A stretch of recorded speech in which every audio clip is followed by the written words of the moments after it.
Pour assurer le gel de la garde de succession, Kurapika se voit dispenser des cours pour apprendre le nen aux gardes des milices des différents princes. Initialement au nombre de 16, ses élèves se sont vus réduits à 13. Cela, on le doit à un assassin infiltré dans le cours. On sait qu'il utilisait la faculté Silent Majority, soit majorité silencieuse. Mais cette faculté reste encore très obscure, et ce qui l'est encore plus, c'est l'identité de son détenteur. Dans ce second épisode des Chroniques de Kakin, nous essaierons de lever le voile d'obscurité entourant cette affaire pour déterminer qui est l'assassin et quels sont ses objectifs.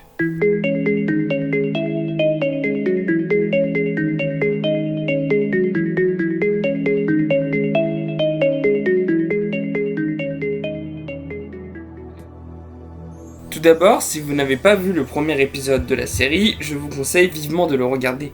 Dans cet épisode, j'ai, comme certains ont pu le remarquer, omis d'évoquer le cas Silent Majority, car il posait de nombreux problèmes pour faire ma théorie sur la bête de naine de Wobble.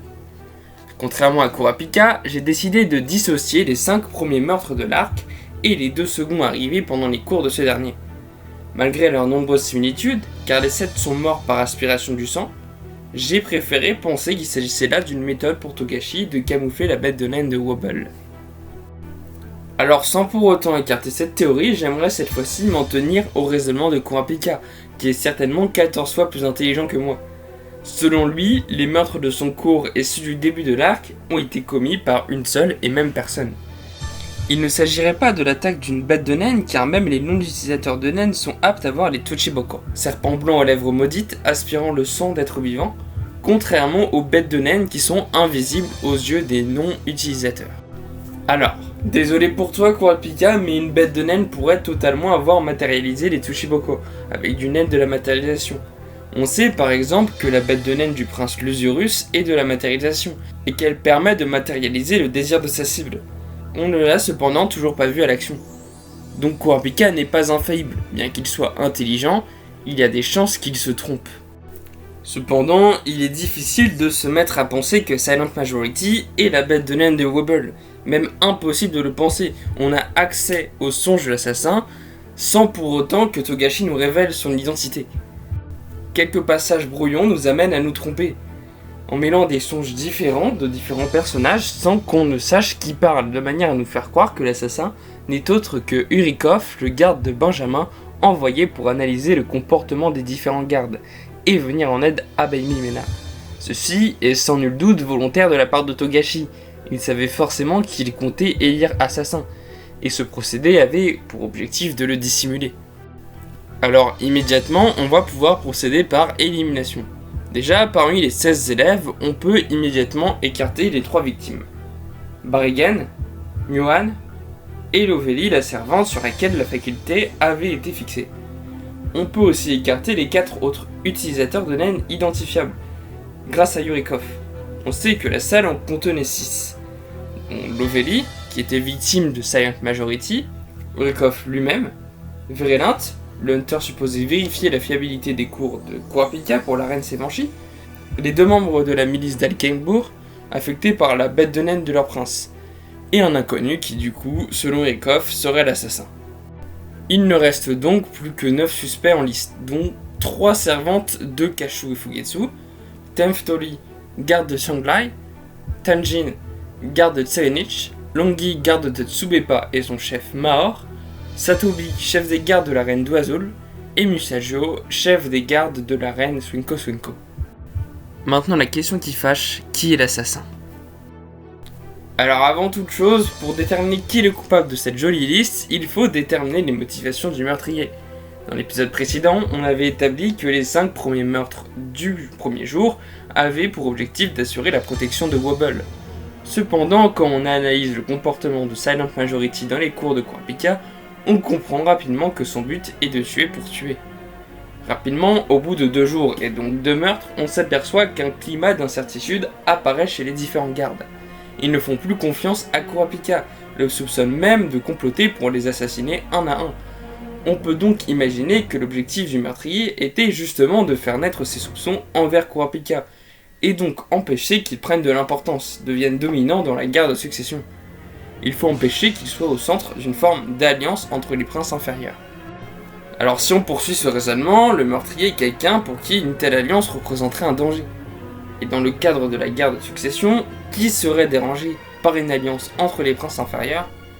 Et oui, ce sont les princes supérieurs, notamment les 5 premiers qui nourrissent des ambitions importantes à l'égard du trône. On peut tout de suite exclure Shanghai, qui est un pacifiste et qui cherche à créer une alliance avec Kurapika. Ainsi, il ne reste plus que Benjamin, Kamiya, Tserenich et Tsubepa en liste. On peut exclure Kamiya, qui n'a envoyé aucun garde dans le cours de Kurapika, idem pour Benjamin, car il n'a aucun garde faisant partie des suspects. On exclut Baby Mena de cette liste, car il a confié attendre avant d'agir. De plus, Surikov pense que le coupable fait partie du cours. Partant de ça, il ne reste plus que Tserenich et Tsubepa. Donc Mahor, Longhi et Danjin. L'objectif de Tsubepa est de faire de Kurapika un allié. Donc il ne resterait automatiquement plus que Danjin, dont on connaît également l'objectif, qui est de simplement observer et rendre compte de la méthode d'apprentissage de Nen de Kurapika à Tserenich.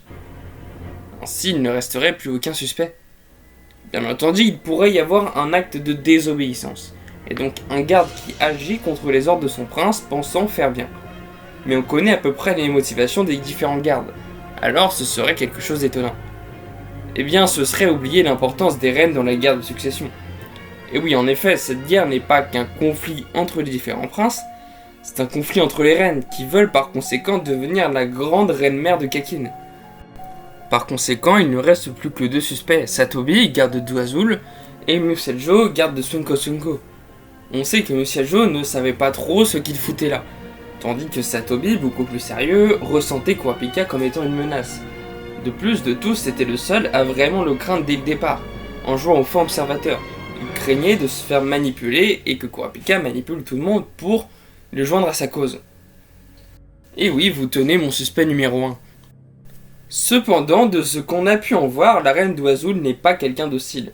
Elle semble même totalement inoffensive, se laisser dominer par sa fille. Pourtant, c'est un personnage au cœur de cette guerre, car elle est la mère de 4 princes. Kamiya, Tsubepa, Lusurus, Alkingbourg, Satobi étant affectée à la surveillance de Lusurus. D'Oazul est une reine victime de cette guerre. Elle a 4 enfants, et dans le meilleur des cas, 3 vont trouver la mort. Même sa fille lui ordonne de chercher à manigancer l'assassinat de son fils Alkingbourg.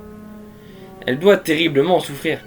Elle est tout simplement incapable de prendre parti, et par conséquent, elle éprouve une grande difficulté à effectuer des décisions. Mais alors, Satobi, étant chef de toute la garde de la reine, n'a-t-il pas une autorité particulièrement importante? En effet, il pourrait même être le conseiller de la reine.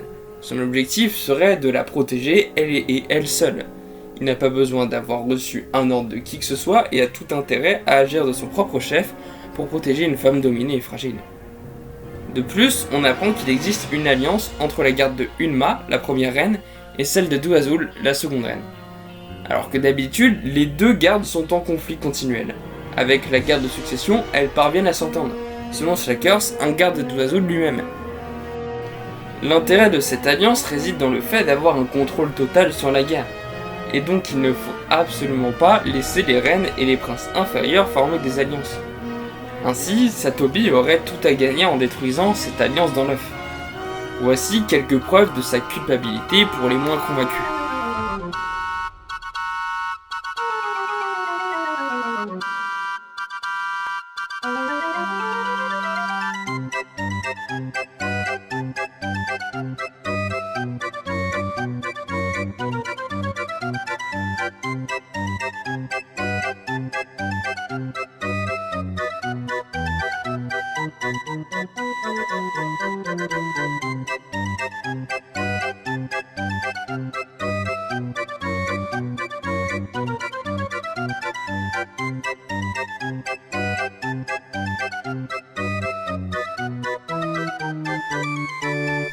Maintenant vient la question des 5 premiers meurtres. Pourquoi engager ce massacre dès le départ? Quel en est l'intérêt? Eh bien tout simplement réduire la garde des reines inférieures efficacement. Il y avait sûrement une volonté de répéter le même schéma avec les autres gardes, mais cela aurait paru trop suspect et aurait pu déclencher une guerre totale, ce qui tomberait en leur défaveur à cause des bêtes de naine dont Kurapika a dévoilé l'existence, permettant de geler totalement la situation. Car maintenant tous les princes ont leur chance. Aussi, seuls 2 gardes ont survécu à ce massacre. 2 gardes, Unma, Duazul. Alors simplement, l'un des gardes aurait pu signaler le moment opportun à Satobi pour tuer un des gardes. Silent Majority est une faculté fonctionnant certainement à distance. Woody étant mort aux toilettes, on peut imaginer que les serpents sont passés par les canalisations. De ce qu'on a pu en voir, Silent Majority semble être une faculté qui n'est effective que si, et seulement si, personne ne regarde la cible. L'utilité de la poupée décorative permettant de déjouer l'attention et surtout de rendre suspect quelqu'un d'autre. Ainsi, les chiottes seraient l'endroit parfait pour utiliser cette faculté, et donc Nyuan, trop sûr de lui, s'y serait rendu, donnant l'occasion parfaite pour Satobi de l'éliminer.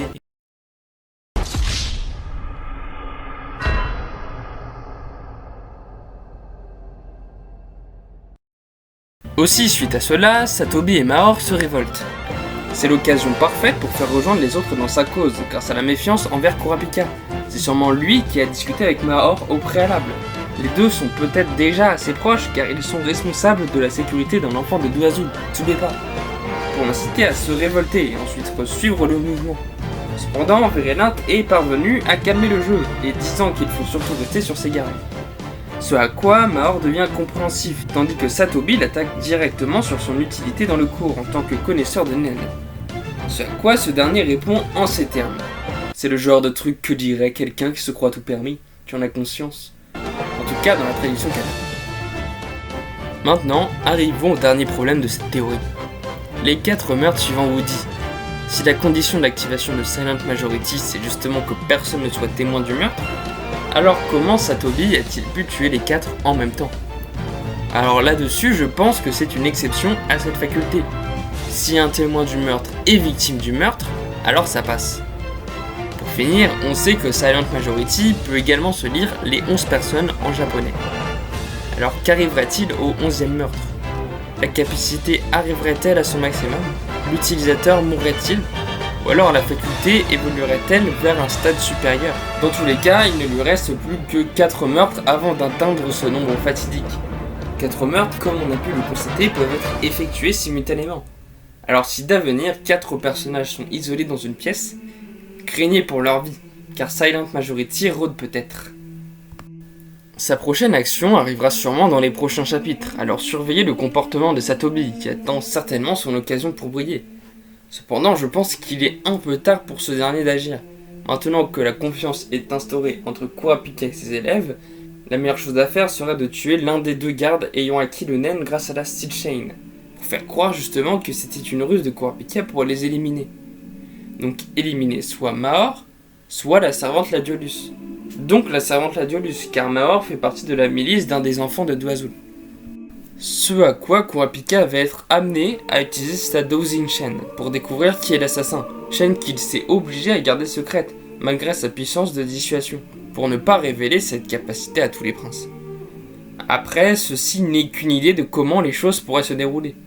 Il y a en réalité une infinité de possibilités que Togashi a peut-être toutes imaginées. Je ne vous cache pas que j'avais un peu le seum lorsque j'ai trouvé cette théorie, car ça annulait inévitablement ma première théorie sur Wobble. Néanmoins, on peut toujours la considérer.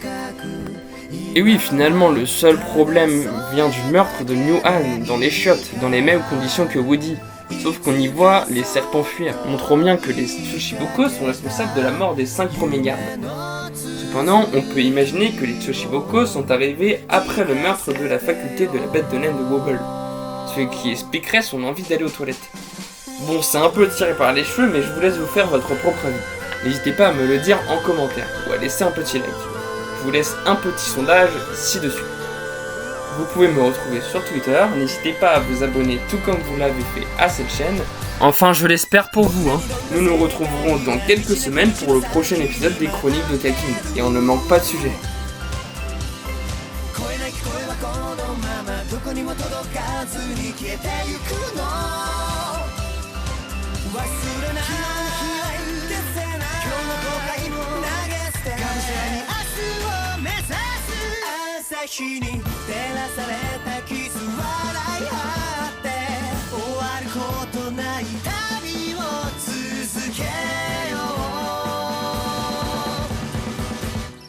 向かい風としていながら